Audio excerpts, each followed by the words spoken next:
నమస్తే, నేను మీ సిఎస్ రావు.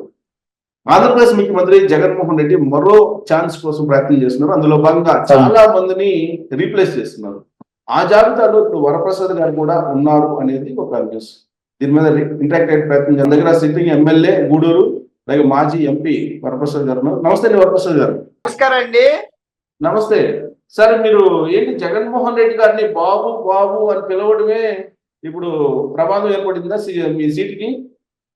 అలాంటిది ఏం లేదు నాన్న. ఎందుకంటే నేను వారు ఎప్పుడో 2012లో వారు జైల్లో ఉన్నప్పుడు జైలు అనకూడదు, బాధగా అనిపిస్తుంది. అక్కడ కలిసినప్పటి నుంచి వయసులో చాలా చిన్నవాళ్ళు కనుక గబుక్కుని సార్ అనలేకపోయేవాడిని. సో అదే అలవాటు ప్రకారం వచ్చింది. దానికి అడ్రస్ చేయడానికి దానికి ఏ సంబంధం లేదు. ఇప్పుడు మీరు మరి మేరుగా మురళిని అక్కడ అమలు చేశారు కదా గూడూరికి. అవును. సో మరి మీకు ఎందుకు అక్కడ రాలేదనుకుంటున్నారు? మీరు టికెట్ అక్కడ ఎందుకు ఇవ్వలేదు? నాకు ఎమ్మెల్యే కన్సిడర్ చేయండి, అనుభవంతుంది కదా. పోయినసారి నేను మన ప్రత్యేక హోదా కొరకు రాజీనామా చేశాను కదా. సో అది ఇస్తే బాగుంటుంది నా అనుభవానికి, నా వయసుకి అని చెప్పి నేను కోరడం జరిగింది. జరిగితే వారు అన్నారు ఇక నా దృష్టి పెట్టలేదన్నా, నేను ఎంపీకి అని చెప్పారు. కానీ తర్వాత నా గుండెలో కూడా, నా మనసులో కూడా మీరు ఉన్నారని చెప్పి చక్కగా స్పష్టంగా చెప్పారు. వారు వేరే ఏమన్నా తిరుపతి ఎంపీ కూడా అనౌన్స్ చేశారు కదా, తిరుపతి ఎంపీ క్యాండిడేట్ కూడా అనౌన్స్ చేశారు. చేసిన తర్వాత నాకు అవకాశాలు కనిపించలేదు. అందుకని నేను ప్రజల్లో ఉండాలని చెప్పి కోరుకుంటున్నాను కనుక, అందుకే నేను ఐఏఎస్ కూడా రాజీనామా చేసి వచ్చాను కనుక, నా ఆరోగ్యం కూడా జాగ్రత్తగా చూసుకుంటాను, ఎప్పుడు ప్రజల్లో ఉంటాను కనుక, చాలా అభివృద్ధి పనులు కూడా చాలా బాగా చేశాను. ఇక్కడ అందరితో కలిసి వెళ్తుంటాను, సామాజిక న్యాయం కూడా బాగా పాటిస్తాను. అందుకని చెప్పి నాకు ఏమని చెప్పి నేను కోరాను. సో అది వారి ఉద్దేశం ఏమిటో తెలియలేదు. అప్పుడు కలవడమే, నేను మళ్ళా కలవలేదు. నెక్స్ట్ మీ యాక్షన్ ప్లాన్ ఏంటి సార్? మరి ఏం లేదన్న, అవకాశం వస్తే నిలబడాలని అనుకుంటాం. ఎందుకంటే నేను ఐఏఎస్ విడిచిపెట్టి వచ్చింది, ఇంకా ఆరోగ్యంగా ఉన్నాను కనుక ప్రజల్లో సేవ చేయాలని చెప్పి నేను కోరుకుంటాను కదా. అదే ఎందుకంటే ఇక్కడే 365 రోజులు కూడా నా ప్రజలకు అందుబాటులో ఉంటూ, కుటుంబాన్ని కూడా దగ్గర రానివ్వకుండా, నాకు పనులకు ఆటంకమేమోనని చెప్పి నా కుటుంబాన్ని కూడా దూరం పెట్టాను. అవును, మీరు సేవ చేస్తుంటారు. మీరు ఆల్రెడీ ఐఏఎస్ వదిలిపెట్టేసి వచ్చారు, కొంతమంది చదివిస్తున్నారు, మీరైతే సేవ చేస్తున్నారు. కానీ ఇప్పుడు పార్టీకి మీ సర్వేలో మీకు మార్పులు లేవంటున్నారు కదా ఆయన. లేదు లేదు లేదు, అది పొరపాటు అయిన మాట. అది సర్వేలు అన్నది చాలా పొరపాటు అయిన మాట. వారు సర్వేలు నాకు చదివి వినిపించినప్పుడు వారు మనిషి ఒక ఐఏఎస్ ఆఫీసర్ ఎందుకో పొలిటికల్ ఇన్ఛార్జ్ పెట్టుకున్నారు. వారు చెప్పింది చూస్తే ముఖ్యమంత్రి గారికి 59 అయితే నాకు 57 అని చెప్పారు. ఏ ఒక్క ఎమ్మెల్యే కూడా ముఖ్యమంత్రి గారి దగ్గరికి రాలేదు, నాది చాలా బాగుందని చెప్పారు. ధనంజయ రెడ్డి గారా? అంటే అనుకోవచ్చు, మరి ఐఏఎస్ ఆఫీసరు పాలిటిక్స్ చూసేది వారే గనక. వారితోనే మాట్లాడాను, వారే చూశారు. సో తర్వాత నేను అలాంటి అంటే ఒక సర్వేలో తప్పు వచ్చేంత పొరపాటు ఏం చేయను, అంత అనుభవంతుడిని. కావాలని నేను రాజకీయాల్లోకి వచ్చినప్పుడు ప్రజల్లోనే ఉంటాను కనుక, అండ్ నా పార్టీకి ఏ రోజు కూడా చిన్న పొరపాటు చేయలేదు, మాట రీత్యా గానీ ఆలోచన రీత్యా గానీ. అన్నిసార్లు నేను 100 సార్లు నేను పార్లమెంట్ లో మాట్లాడినప్పుడు కూడా నా పార్టీకి ఎంత ప్రాధాన్యత ఇచ్చానో, నా నాయకుడికి ఎంత ప్రాధాన్యత ఇచ్చానో నాకు తెలుసు, అందరికీ తెలుసు. కానీ ఇప్పుడు మిమ్మల్ని ఆయన దూరంగా పెట్టారు కదా. దూరంగా అని కాదు, వారెవరికో కావాల్సిన వారికి ఇచ్చుకున్నారు. దూరంగా అన్నదా, నన్ను దూరంగా పెట్టారన్న దానికంటే వారు కావాల్సిన వారికి ఇచ్చుకున్నారు. ఎందుకంటే నేను ఉన్నమాట సూటిగా చెప్పే వ్యక్తిని. సో ఇది వరకు కూడా 2 సార్లు కూడా ప్రస్తావన వచ్చింది. వీళ్ళు ఎవరో వెళ్ళి కంప్లైంట్ చేసుకున్నారు, వరప్రసాద్ రావు ఉంటే ఒక సామాజిక వర్గం రాజకీయం చేయలేకపోతున్నారు అన్నట్టుగా చెప్పారు. అప్పుడు ఒక మీటింగ్ కూడా పెట్టారు.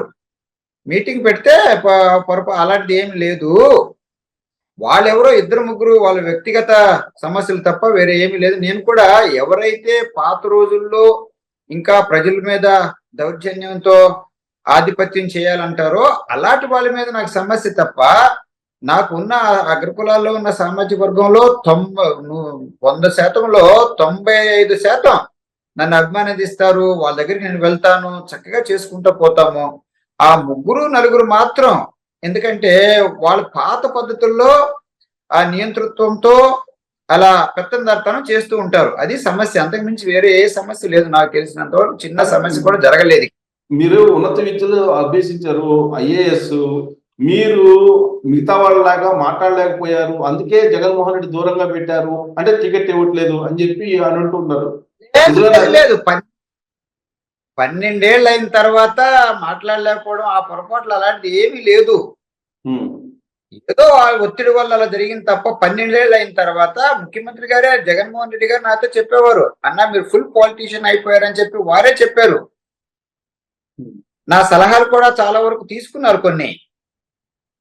మొట్టమొదటిలో నేను అక్కడ ఉన్నప్పుడు బీసీలు చాలా తక్కువైపోయారంటే బీసీ సామాజిక వర్గం కావాలని చెప్పి మీటింగ్ లో అందరూ, పెద్దరెడ్డి గారు వీళ్ళందరూ ఉన్నప్పుడు కూడా నా సలహాలు తీసుకున్నారు. అలాగే కొన్ని సలహాలు కూడా ఇచ్చేవాడిని నేను. కానీ రీసెంట్ గా వరప్రసాద్ గారు రీసెంట్ గా వినిపిస్తుంది ఏంటంటే, ఎవరైతే ఎక్కువగా చంద్రబాబు నాయుడిని, లోకేష్ ని లేదా పవన్ కళ్యాణ్ ని దూషిస్తూ మాట్లాడతారో వాళ్ళకే ప్రాధాన్యత ఇస్తున్నారు. మీరు ఆ దూషణ అనేది మీరు చేయలేకపోతున్నారు అనేది కదా ఇప్పుడు వినిపిస్తుంది. అది ఒకసారి అలా అన్నప్పుడు కూడా నేను అలా చెప్పను అని కూడా చెప్పాను. నేను సాధారణంగా ఎవరిని దూషించే రాజకీయాలు చెయ్యను నేను. ఇది కొంతమంది మంత్రులు కూడా, అంత మునుపు తెలుగుదేశం నుంచి వచ్చిన వాళ్ళు కూడా అప్పుడు జగన్ గారిని బాగా దూషించిన తర్వాత ఈ పార్టీలోకి వచ్చిన తర్వాత చాలా కీలకమైన పదవుల్లో ఉన్నారు, మంత్రి పదవుల్లో. సో నేను ఆ విధంగా ఒక పార్టీ మారినప్పుడు లేదా దూరం అయినప్పుడు గౌక్కుని ఇంకొకరిని దూషించడం అన్నది అది చాలా చౌకబారిన రాజకీయం అన్నది నా ఆలోచన. జగన్ చెప్పారా సార్, మీకు డైరెక్షన్ ఇచ్చారా? జగన్ మీరు చంద్రబాబు నాయుడు, లోకేష్ దూషించండి తిట్టమని ఎప్పుడు చెప్పలేదు. కానీ ఏమన్నా అంతా మీ రాజకీయం అంతా బాగుంది కానీ మీరు చంద్రబాబు గారిని ఏం అంటలేదంటే అప్పుడు నేను క్లియర్ గా అడిగాను. అప్పుడు నాకు అర్థం కాలేదు బాబు అని అడిగాను. అంటే ఏంటంటే అలా ఇండైరెక్ట్ గా చెప్పడం జరిగింది. అప్పుడు నన్ను తిడుతున్నారు కదా అని జగన్మోహన్ రెడ్డి గారు చెప్పారు. నన్ను తిడుతున్నారు కదా తెలుగుదేశం వాళ్ళు అని. ఏమని తిట్టారు అని చెప్పి నేను నోటీస్ చేయలేదు కనుక ఏమని తిట్టారంటే, నన్ను ఏదో అవినీతి పరుడు ఏదో అంటున్నారు కదన్నా, ఏ కోర్టు కూడా నిర్ధారించలేదు కదని నాకు చెప్పారు. అప్పుడు నేనేం చెప్పానంటే, మేనిఫెస్టోల మీద బాగా నిలదీసి అడుగుతాను, బడ్జెటరీ విషయాల మీద అడుగుతాను, ఆ మిగిలినవన్నీ కూడా అడ్మినిస్ట్రేషన్ పైన, వాటి మీద, ఎస్సీ హాస్టల్స్ దాని మీద, స్కీమ్స్ మీద మాట్లాడతాను అని చెప్పి చెప్పడం జరిగింది. ఆ తర్వాత అలా దూషించడం, రాజకీయాలు అలాంటివి నేను ఏ రోజు ఎప్పుడు చేయను. ఎప్పటికన్నా రాజకీయం మీద నేను మాట్లాడతా కానీ వ్యక్తిగత దూషణ అనేది సాధారణంగా నేను చేయను. ఎవరు చేసినా కూడా నాకు అది సహించదు. ఎందుకంటే అది వ్యక్తిగత దూషణ చేయకూడదు. చాలా మంది ఎవరు చెప్పినా కూడా, మా పార్టీ వాళ్ళు ఎప్పుడన్నా అన్నా కూడా వ్యక్తిగత దూషణ చేయొద్దని చెప్పేవాడిని. సో ఇప్పుడు మీకు మరి ఎన్ని క్లారిటీగా మీకు చెప్పిన తర్వాత, మీరు ఉన్నత విద్యావంతులు అని చెప్పి తెలుసు, ఆయనకి రిటైర్డ్ ఐఏఎస్ అని తెలుసు, ఇవన్నీ తెలిసిన తర్వాత మీరు 2019 ఎంపీ, 2019 ఎమ్మెల్యే, ఇవన్నీ చేసిన తర్వాత ఇప్పుడు ఎందుకు జగన్మోహన్ రెడ్డి మీకు టికెట్ ఇవ్వకుండా పక్కన పెట్టారు? కారణం అది సూటిగా అడగడం జరిగింది. మాలాంటి వాళ్ళు, నేను అడిగిన భాష ఏంటంటే, మాలాంటి వాళ్ళని ఎలా పోగొట్టుకుంటారు అని అడిగాను.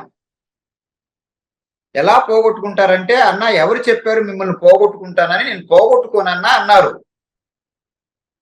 అన్నప్పుడు వారు వేరే ఏదో సూచిస్తే నేను అన్నాను, ఒక్క ఎన్నికల పోటీ తప్ప నాకు మిగిలిన ఏ రాజకీయం నాకు వద్దు, ఏ పదవులు వద్దని సూటిగా చెప్పేశాను వారికి. చెప్పారు. మరి రియాక్షన్ మరి చెప్పిన తర్వాత కూడా అది వారి ఇష్టం కదా, నేనేం చెప్పలేను కదా. నేను ప్రజల్లో ఉండాలా, ఐఏఎస్ విడిచిపెట్టి వచ్చాను, నాకు రాజకీయం అంటే ప్రత్యక్ష రాజకీయం నాకు ఇష్టం, అందుకనే వచ్చాను నేను. నా వంతు నేను చక్కగా రాజ్యాంగంలో ఉన్న దాని ప్రకారం చేసుకుంటూ వెళ్తాను. నా పార్టీ క్రమశిక్షణ ఏ రోజు తప్పలేదు, నాయకుడితో కూడా కరెక్ట్ గా నేను ఉన్నా. సో ఇప్పుడు మరి మేరుగు మురళికి, అలాగే తిరుపతిలో ఎంపీ, వైఎస్ఆర్ కాంగ్రెస్ పార్టీ ఎంపీగా పోటీ చేసిన మూర్తి, అదే తిరుపతి ఆల్రెడీ పోటీ చేసి గెలిచారు కదా అప్పుడు. సో బై ఎలక్షన్ ఆయనే కదా. సో వాళ్ళిద్దరికి మరి అండగా ఉంటూ ప్రచారం చేస్తారా మీరు? అది కాదండి. అది వారు ఏమిటి అన్నది నా విషయం నాకు తేల్చలేదు కనుక, నేను ప్రత్యక్ష రాజకీయాలకు వచ్చాను గనక, ఆ విధంగా వెళ్ళడం నాకు అంతగా సరిపడలేదనుకుంటాను. ఎందుకంటే, నేను ఇలా ప్రత్యక్ష రాజకీయాల్లో ఉండాలని చెప్పి కోరినప్పుడు, అది వారు నా గుండెల్లో ఉన్నారు, నా మనసులో మీరు ఉన్నారు, నేను పోగొట్టుకోనని చెప్పినప్పుడు, నాకు వేరే ఏదో చెప్పాలి కదా! ఆ రోజు 19లో ఎంపీ నుంచి తీసేసినప్పుడు, ఒక చేత్తో తీసుకొని, ఒక చేత్తో నాకిచ్చారు ఎమ్మెల్యే పదవి. అప్పుడు కూడా నేను దాదాపు నిరాకరించినట్టుగానే చెప్పాను. వద్దు, వాళ్ళు ఇంతవరకు చేసుకుంటూ ఉన్నారు కదా! సత్యవేడులోనో 2 రిజర్వ్డ్ కాన్స్టిట్యుయెన్సీలో సత్యవేడులో, గూడూరులో చేసుకుంటున్నారు. అది పద్ధతి కాదు అని చెప్పి నేనంటే, పద్ధతి కాదని లేదు. వారిని విడిచిపెట్టేయమని చెప్తే, అప్పుడు లేదన్నా రాజకీయాలు కదా! గెలుపు గుర్రాలు కావాలని చెప్పి నన్ను తీసుకున్నారు. అలాగే వారు ఏ ఉద్దేశంతో తీసుకున్నారో, గత 75 సంవత్సరాలుగా రానంత మెజారిటీ నేను గూడూరులో, అంటే జగన్ గారి వేవ్ ఉంది. అలాగే నేను గత అంతకు ముందు కూడా 10 సంవత్సరాలు నేను తిరుపతి నియోజకవర్గంలో పనిచేస్తూ ఉన్నాను గనక, ఎంపీగా చేశాను గనక, ప్రజలు కూడా నన్ను ఆదరించారు. అప్పుడు మన రాష్ట్రంలో కూడా దాదాపు 10లో ఎక్కువ వచ్చిన ఓట్ల మెజారిటీలో 10లో నాది ఒకటి, గూడూరు ఒకటి అని చెప్పి సగర్వంగా తెలియజేస్తున్నా.